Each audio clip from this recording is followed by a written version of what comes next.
Welcome back to my channel, Ramir Boulder. 30 luxury car ang nahuli po ng LTO. Ano? Ang paghuli ng LTO sa mga 30 luxury car vehicle na kabilang ang mga Lamborghini, Ferrari, Porsche at McLaren na nagkakahalaga ng dangdang milyon ay hindi lamang traffic violation story. Ito ay isang malakas na salamin na ng matagal ng sakit ng lipunan. Ang pag-iisip na kapag mayaman ka, celebrity ka, o may backing ka, pwede mong yurakan ang batas. Yan ang mga sasakyang ito, hindi lang basta unregistered o walang plaka. Ano? Karamihan ay imported ng walang tamang customs duties. Ano po? Walang OR, walang CR, at ilang unit pa ay may peking conduction sticker. Ibig sabihin, libo-libong milyones na buwis ng bayan ang nawawala dahil nga sa pakikisama at palakasan sa loob ng sistema. At ang pinakamasakit, ginagawa itong ng hayagan sa lansangan parang hamon sa ordinaryong Pilipino sa sumusunod sa batas habang naghihirap magbayad ng tamang rehistro at insurance. Ito po, nakakalungkot pong isipin na tayong mga ordinaryong Pilipino, kapag ikaw ay nahuli ng LTO at wala kang papeles, talagang mahihirapan kang tubusin. Pero itong mga nagmamay-ari ng mga luxury car na to, na McLaren, Lamborghini, Ferrari, ang kakapal ng mukha, ang kakapal talaga ba ng pagmumukha, walang mga papeles, bakit nagkaganon? Atin pong panuorin. Nasa 30 luxury vehicles na hinuli dahil sa mga violation ang nasa central office ngayon ng Land Transportation Office sa Quezon City. Para sa detalye, magkakausap natin si Gerard de la Peña. Gerard, saan nahuli itong mga ito at ano-ano bang nakitang paglabag ng mga ito?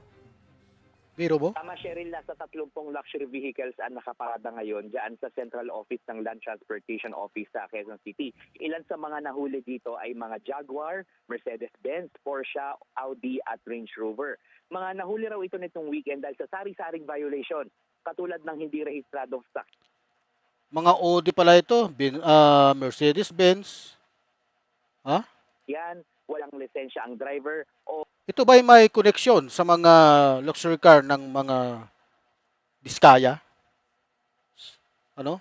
Hindi ko lang po alam kung may koneksyon ito. Sa dami po ng luxury car na ito na walang papeles, siguro ito nabili nila sa kung saan na mga tukmol ng mga Pilipino, ano, na nagpapayaman sa mga ganitong klaseng ng negosyo. Hindi nagbabayad ng tamang buwis, naglalagay sa customs upang mailabas ang mga ito. Walang papeles, walang OR, walang CR. Magaling. ay nakagawa ito ng reckless driving. Huli raw ang mga ito sa random app. Ito, Jaguar to, alam ko to kasi may tumatakbong ano ba to, Jaguar din to. Yung logo nito, to Jaguar din yata ito. Biro mo? Apprehension sa iba't ibang Ito kalye Audi. dito sa Metro Manila. Nakailang ulit na itong panghuhuli ng LTO sa mga luxury vehicles, pero paglilinaw ng ehensya, hindi raw nila pinag-iinitan ang mga luxury vehicle. Nakagawian na raw kasi na hindi pinapara ang mga luxury vehicle dahil maaaring politiko o maimpluwensyang tao ang sakay nito. Intimidated o natatakot daw ang mga enforcer. Pero sabi ni LTO Chief Marcos Lacanilao, pantay daw ang pagtingin ng LTO. Tama, bakit kailangan mong matakot kung pinapatupad mo lang naman ang batas? Kasi nga naman dito sa ating gobyerno, yung mga sa totoo lang, ako nakakita na rin ako ng ganyan eh. dito sa BGC, kapag humarurot diyan, akala mo walang pakialam. Walang pakialam sa kalsada. Pag bumarurot, nako, sabi ko sa iyo, matutulig yung tenga mo. Kasi nga, pag yung mga luxury car na yan, mga sports car din na ganito, pag yan ay inapakan mo yung silinyador, ang tunog niyan tutututututuk. Magkaka, ano ka magkakaroon ka ng kapag hindi ka sanay sa mga tunog na ganyan. Oh, LTO sa lahat ng motorista pagdating sa pagpapatupad ng batas trapiko at wala silang sinisino kahit pamamamahalin ang sasakyan. dapat naman talaga ganun eh. Wala kayong sisinuhin diyan. Pero kasi yung ibang mga bulastog na mga sakay niyan, may mga koneksyon, itatawag, yung ganito mo, hinuli ako eh. Ito naman, yung mga officer naman, yung mga CO nitong mga officer na to, tatawagin to kung ano. Dapat pinagbigyan mo na, mga ganun. Eh, ako mismo nakasaksi ng ganyan eh, sa totoo lang. Totoo yan, nangyayari yan sa kalsada kapag ang tawag nga nila dyan, hot car eh. Kaya napakahirap na ang isang enforcer na humuli ng ganito, lalo na't yung sakay nito, maari kang ipatanggal sa trabaho. Pinatupad mo na nga yung trabaho mo, nung hinuli mo sila, matatanggal ka pa sa trabaho. Anong klase? Di ba? Dapat protektahan nila. Basta tama lang yung paghuli, in a nice way, hindi ka sumisigaw, hindi ka nagmumura, sinasabi mo yung tama. Pero sa kabila ng yan, may mga talagang nagmamay-ari ng mga luxury car na ito na talagang may pagka-demonyo talaga. Yung iba talagang demonyo. Wala silang pakialam. Ayaw nilang mahuli. Wala silang lisensya minsan. Wala silang OR. Walang CR. Paglabag na yon sa batas. Pero babalik ta rin yung enforcer. Kawawa yung pobreng enforcer. Diba? Cheryl, sa ngayon ay mai-impound nga itong mga sasakyan na ito, Dapat. pero maaari naman daw itong tubusin ng mga may-ari. Cheryl. Bakit parang sunod-sunod yung mga Oh. nahuhuling luxury At saka vehicles yan. ngayon? Oo, Cheryl, natanong nga natin si LTO Chief Lacanilao tungkol dyan na parang bakit naging trend na yata na nakailang buwan na yata tayong puro luxury vehicles ang binabalita. Yun nga raw, ang sinasabi niya kasi parang for the longest time kasi ang mga enforcer natin ay parang natatakot pumara o manghuli ng mga luxury vehicles na may violation. Pero ngayon daw, parang mas may lakas loob na raw sila dahil dapat nga raw ay pantay-pantay ang pagtrato sa lahat ng gumagamit ng kalsada natin. Kaya kung Dapat pantay-pantay ang pagtrato. Yun nga ang problema. Kapag ang nakasakay dyan, isang maimpluwensyang tao, dyan napapasok ang napakalaking problema. Itatawag,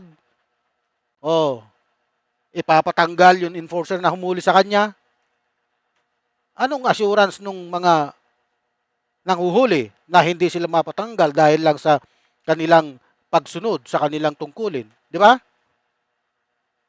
Nakuha nyo yung point? Oh.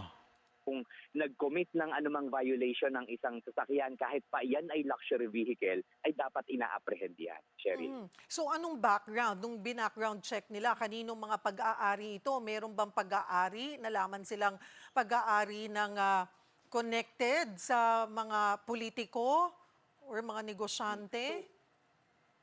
So far, ang sabi sa amin, maggagawa raw sila ng background check tungkol sa mga ito. Pero initially Cheryl, ang sabi, isa sa mga sasakyan na ito ay pag-aari ng isang Chinese at ang isa naman ay Estonian.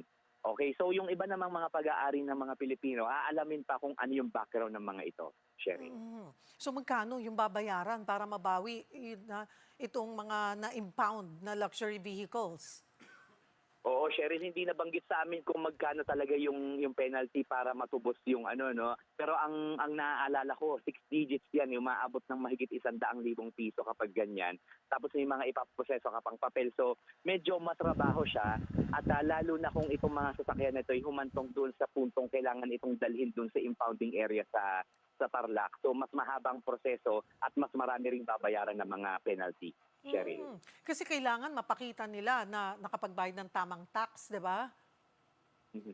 Oh, yun naman daw sa issue ng tax kasi 'di ba, well, alam naman natin yung nangyari doon sa mga recent na controversies tungkol doon sa mga luxury vehicles na kulang sa dokumento, kulang sa tax na naibayad.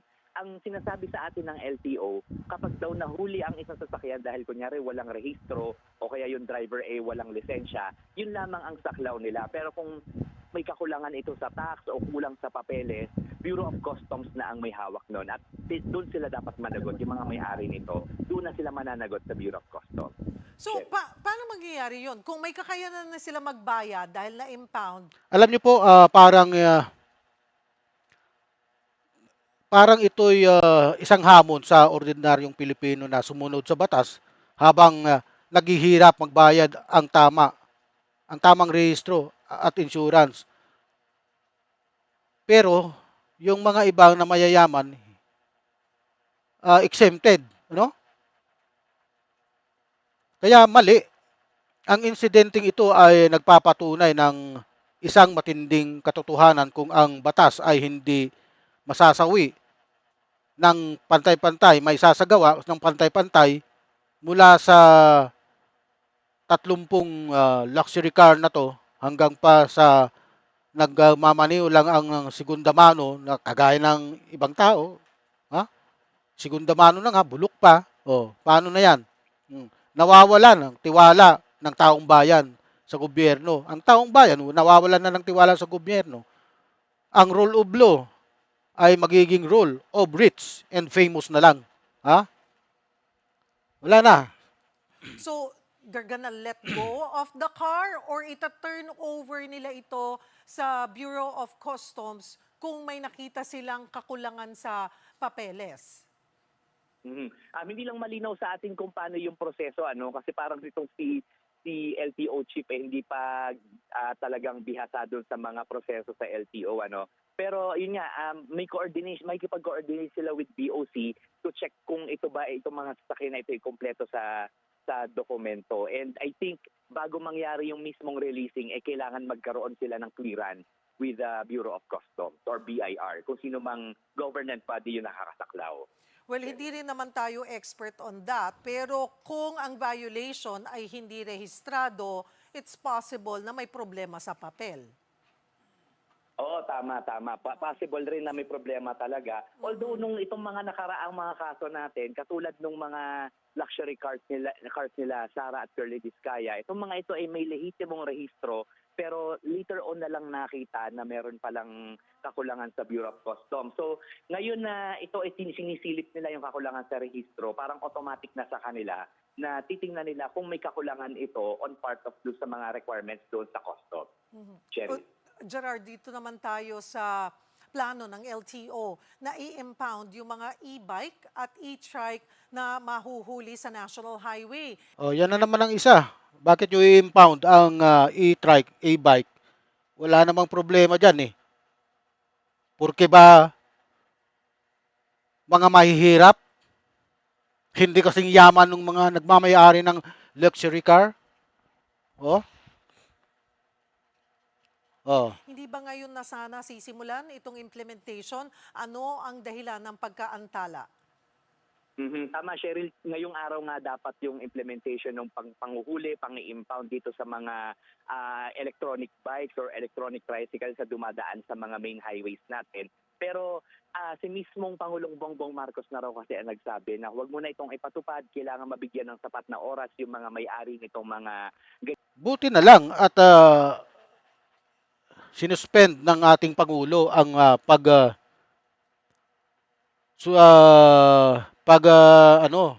pag-impound, yung napipintong pag-impound, pag-suspende ang paghuli sa mga to. Kasi nga, unang-una, ang maapektuhan dyan is yung nasa laylayan na naman ng ating lipunan na nagmamaneho na ginagamit yun pampasada upang kumita ng kahit na konti ng kakarampot tapos uhuliin mo. Ano nang magiging trabaho ng pobre na yan kung huhuliin nyo? Kasi nga, karamihan din dyan sa mga dumadaan dyan sa EDSA ng mga e-bike, e-trike, may pasahero. Oh, kagaya niyan. Ito, pag hinuli nyo yan, mawawala ng hanap buhay. Gintong klaseng sasakyan para mabigyan sila ng information at para makagawa sila ng necessary adjustment doon sa kanilang pagbiyahe. So ngayon, ang binabanggit sa atin ni LTO Chief Lacanilao ay sa January 2 sila magsisimulang magpatupad ng mas mahigpit na Kapag ganyan ang ginawa, mawawala ang tiwala ng taong bayan sa gobyerno. Kaya nga, ang rule of law ay magiging rule of the rich and famous na lang. Wala na. Ganun na talaga. Okay, mga kaibigan, mga kababayan, marami pong salamat sa pagtunghay nyo sa aking vlog. Huwag nyo pong kalimutan na mag-like and subscribe sa aking channel, pati na rin po sa aking Facebook page. Salamat po ng marami.